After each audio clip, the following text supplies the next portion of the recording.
দুঃখ কষ্ট ছাড়া জীবনকে কোনোদিনও উপভোগ করা যায় না। আমার কথাগুলি মন দিয়ে শেষ পর্যন্ত শুনবে।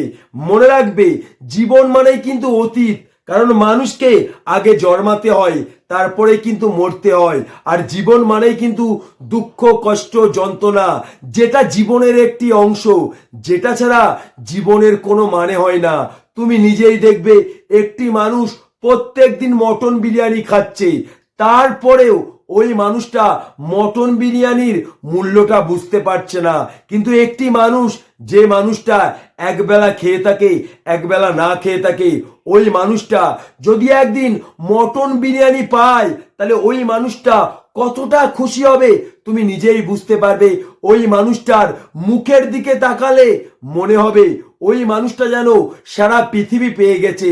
তার একটাই কারণ, ওই মানুষটার জীবনে কষ্টটা সত্যি, তাই ওই মানুষটার জীবনে সুখটাও সত্যি।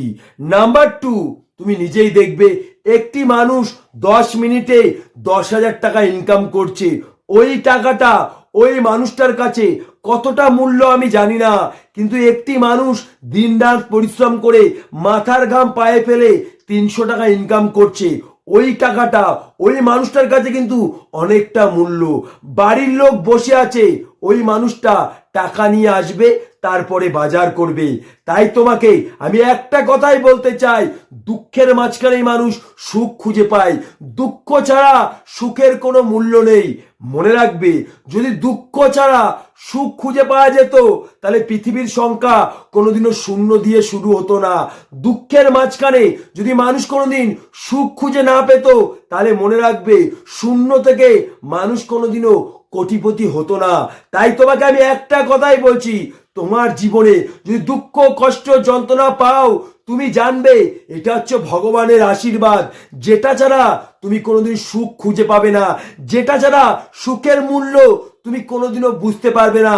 তাই তোমাকে আমি একটা কথাই বলছি, যে মানুষের জীবনে হাজার দুঃখ কষ্ট না, কিন্তু এই মানুষটার জীবনে যদি একটা স্বপ্ন থাকে, তাহলে ওই দুঃখ কষ্ট যন্ত্রণা মানুষের জীবনে কিছুই নয়।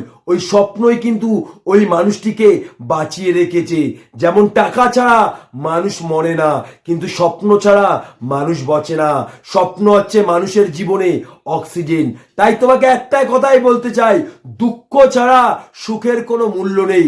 দুঃখ কষ্ট ছাড়া জীবনকে কোনোদিনও উপভোগ কেউ করতে পারে না।